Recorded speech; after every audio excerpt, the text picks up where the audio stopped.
pocket. I'm hunting, looking for a come up. This is fucking. So when I was little, my mom took me and my brother to the local pool. I was 12, he was 4. So while my mom and I sunbathed, he played in the kiddie pool. When all of a sudden he comes up to us and says, "Mommy, I gotta go pee-pee." And instead of taking him to the bathroom, my mom said, "Go pee-pee in the pool." Shame on you, Carolyn. We continued to lay out in the sun until all of a sudden we hear everyone scream. Oh my God, some kids peeing in the kiddie pool. Torian didn't understand, and he went over to the kiddie pool, pulled down his pants, and pee-peed like he was peeing in the toilet. But my mom is clever, and she pretended like she didn't know whose kid it was, and we never went back to that pool again. This is why you should never go scuba diving in a big group. This is a picture of Tom and Eileen Lonergan, and on January 25th, 1998, they had no idea what was about to happen to them. They wanted the chance to scuba dive in the largest coral reef system in the world. So they set sail with 26 other people and went 25 miles away from the coast of Queensland, Australia, which was their original location. Tom and Eileen only thought they'd be going scuba diving for 40 minutes and they'd come back up and then they'd go back to their hotel. So after about 40 minutes, everybody boards the boat and they go back to Queensland. The next day, another group of divers go out to the same location and one of the divers found dive weights at the bottom of the ocean. They didn't think anything of it until they couldn't find Tom and Eileen. It had been 2 full days until anybody even noticed that they were gone. The people in the group with them just assumed they were out doing stuff or seeing Australia. People wanted to check on them to see if they were okay, so they went to the Lonergans' hotel room, and sitting outside of their door was their luggage. And that is when everybody realized they left them behind, because it had been 2 days and their luggage was untouched. Running out of time, but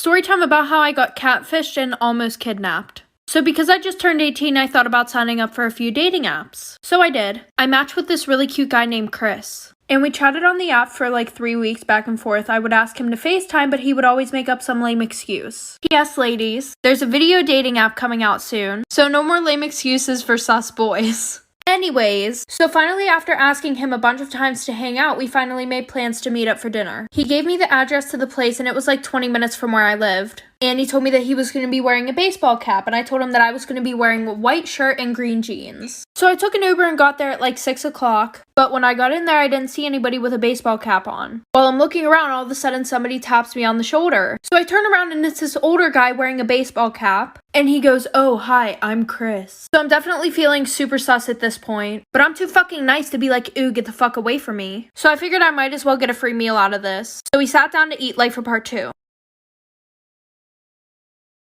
Extremely toxic best friend story time. So when I was in 8th grade, there was this boy. And this boy would go around telling almost every girl that he liked her.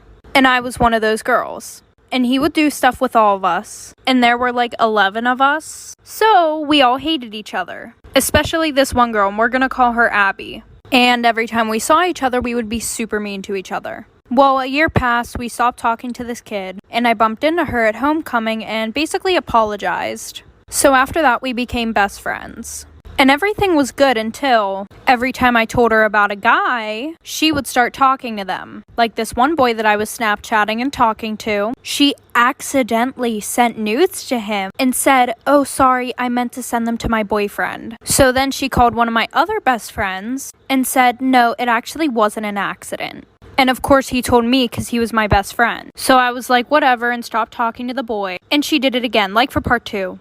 Story time about how I found out that my boyfriend was trying to get with another girl on Valentine's Day. Okay, there's a lot that goes into this story time, so let me break it down for you real quick. I was a sophomore and my boyfriend and I had been dating for about 4 months now. And he was a junior. Well, there was this girl that he was for some reason obsessed with in his Spanish class. She was a freshman, and I know you're probably thinking, "Oh, well, how did you know he was obsessed with her?" Well, he would Snapchat this girl 24/7. Even his friends told me he was obsessed with her. So I talked to him, and I told him I was uncomfortable with how much he was talking to this girl. And he said, "Oh, okay, I'm sorry, I'll block her." Now, I didn't ask him to do that, but it made me feel more confident in how he felt about me. Well, Valentine's Day comes around. And we didn't talk all day until he came to pick me up. I wished him a happy Valentine's Day and got left undelivered. So we get to the restaurants and we decide to put our phones at the end of the table so that way we would be more focused on each other. Well, he goes to the bathroom and then I see this name pop up on his phone. Like for part 2. Story time about how I almost died when I was 4 years old. So my mom was at work and my dad and I were at home. And my dad was watching TV while I was trying to do headstands. I don't know, guys. I thought I was an acrobat at the time. So anyways, I had a penny in my mouth. I know, it's super dirty. Don't come at me. I was 4. I didn't know. And my dad didn't know. And every time that I would do these headstands, I would roll over onto my back.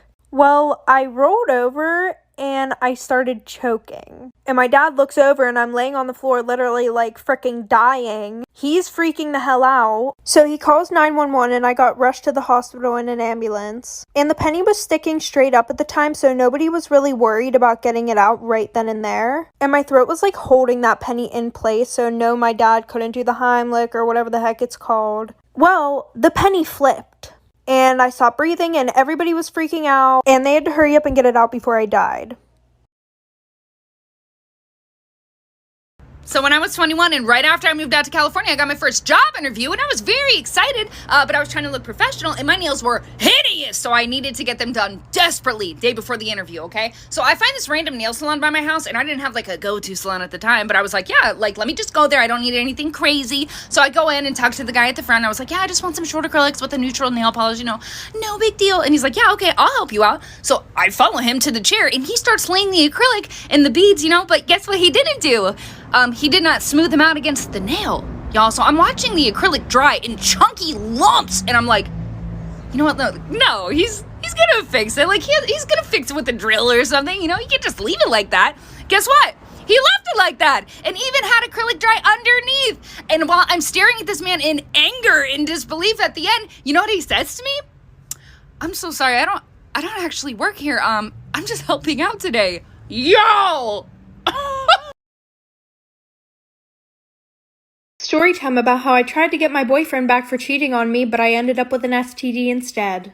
So a little background information. I was dating this guy for about 7 months whenever I was in high school. And I would always hang out with him, his guy friends, and their girlfriends. Well, the one night we were hanging out at my house and he kept checking my phone. And he said it was because he was waiting for his mom to text my phone. So then he had to go to the bathroom and he asked to take my phone with him. And I said no because that's weird as fuck. So while he's in the bathroom, I get a text from a random number. And it's a bunch of videos that my boyfriend took of him doing the nasty with other girls. And there were like 15 videos, all different girls. So by this time he's been in the bathroom for like 15 minutes. So I go to confront him while he's in the bathroom, like I do not care at this point. And he's gone. My bathroom window is wide open. My curtains are broken. So then I start to text all of his best friends. Like for part 2.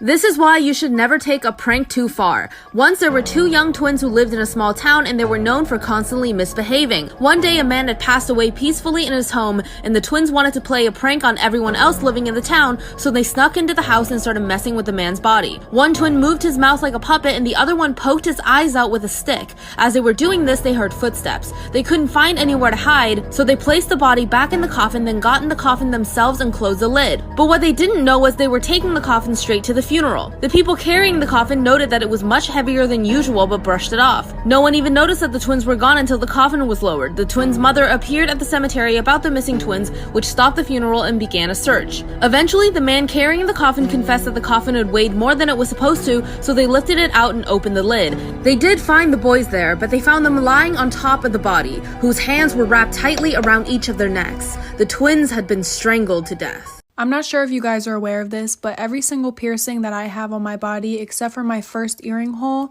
I've pierced myself. The ones on my ears, I legit used a pin that belonged to my mom's great-grandmother. But then everything else I used piercing needles on Amazon. And in high school, I went through a phase where I would pierce all my friends' belly buttons, I would pierce my friends' ears, and the occasional nose.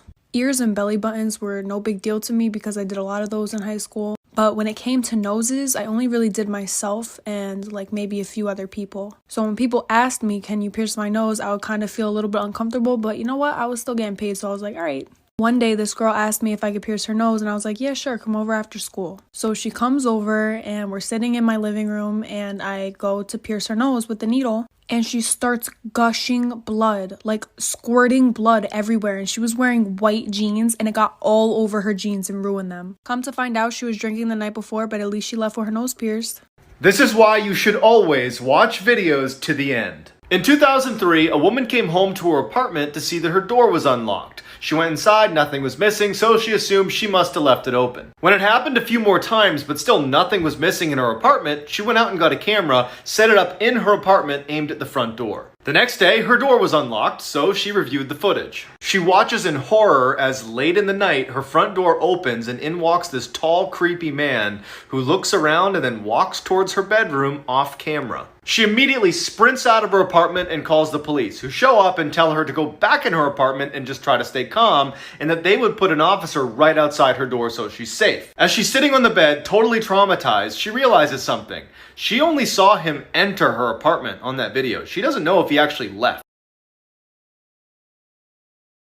So y'all, let me tell you about this conversation I had with one of my friends. I just couldn't believe it. Okay, so she came up with this really, really good idea.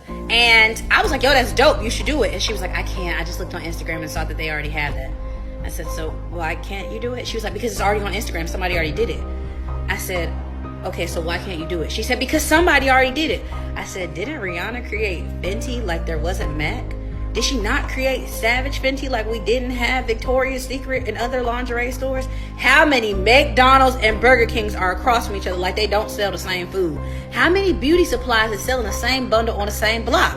Okay, the market is oversaturated, but it don't have a you, baby. Like if God gave you the gift, your gift gonna pop differently from theirs. Everything you touch prospers, so if they did it first, it don't matter. Yours gonna be different because the market is missing a you.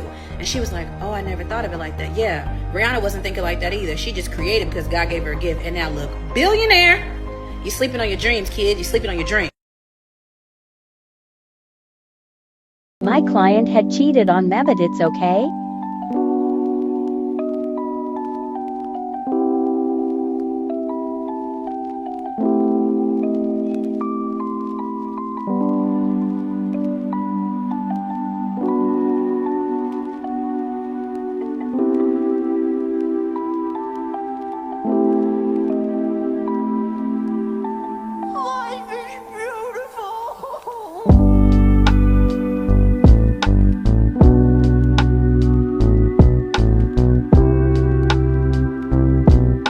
Won't do it again, no.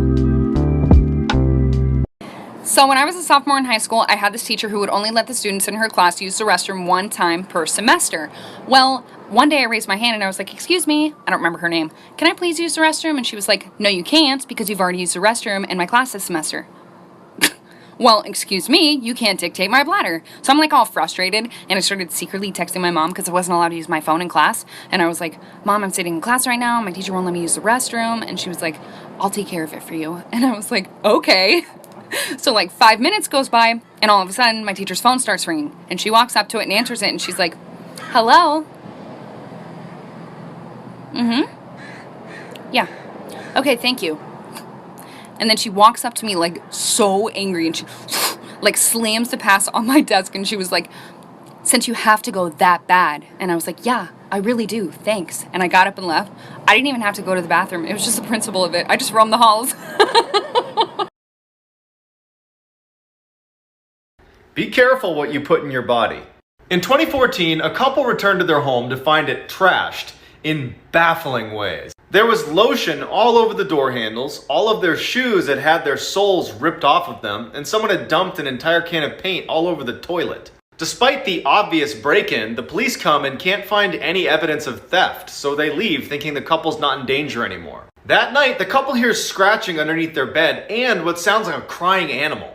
Not wanting to find out what it was, they leave and call the cops, who come right back and start investigating the house, and they make a startling discovery in their bedroom.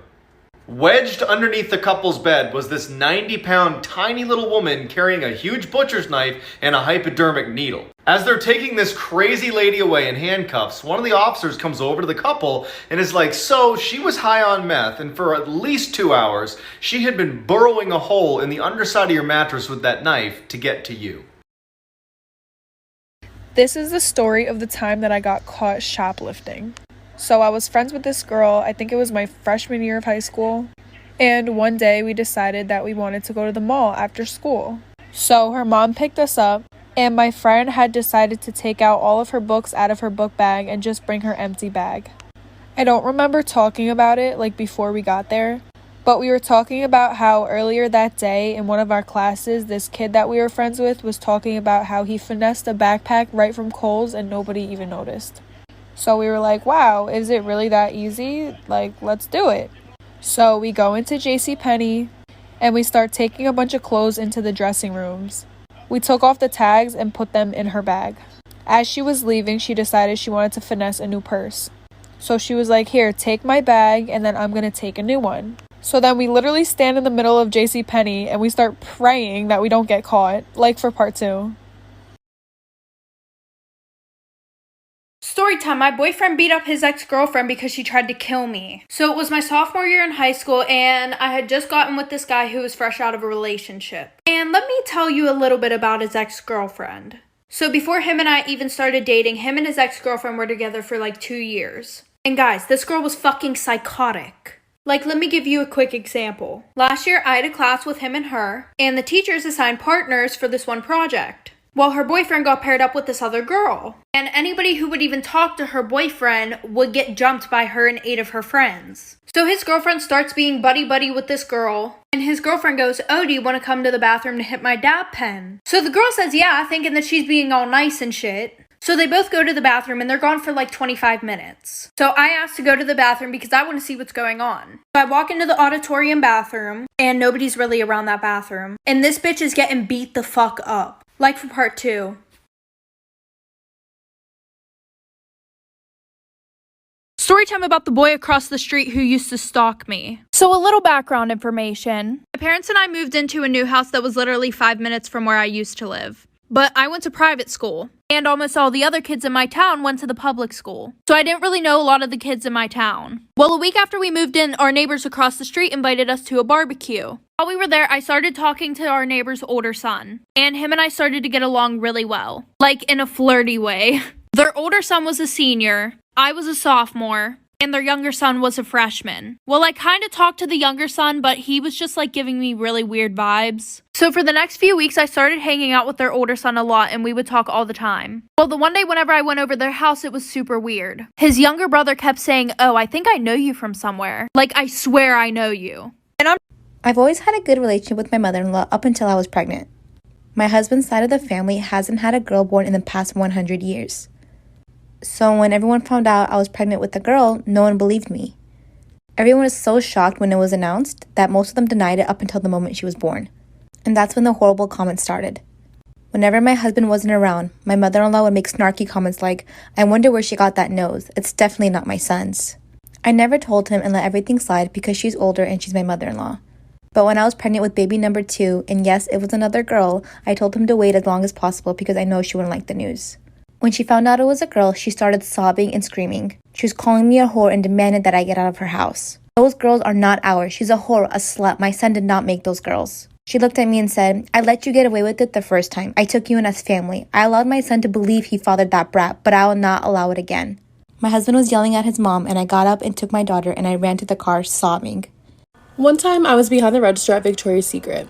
This customer walks in and immediately everybody spots her as a red flag. She's just picking up items, throwing them in her bag, not looking at sizes, not looking at colors. So everybody's like, Everyone's on their walkie like, watch this customer. She's coming to the fitting room. She's headed to the cash wrap. Somebody get her. Check her ID. Get her. Get her. She has a bag full of stuff. And guess who gets her at the register? Me. So she comes to my register and she dumps out her stuff and we're having a regular conversation. Hi, how are you? Yada, yada, yada. Her total comes up to probably between $700 to $900. It was expensive. My manager is at the register next to me talking to me on the walkie. Ashley, make sure you get that ID. Don't matter what she's using, make sure you get that ID. So I ask her for the ID because she's paying credit. Why do you need to ask for my ID?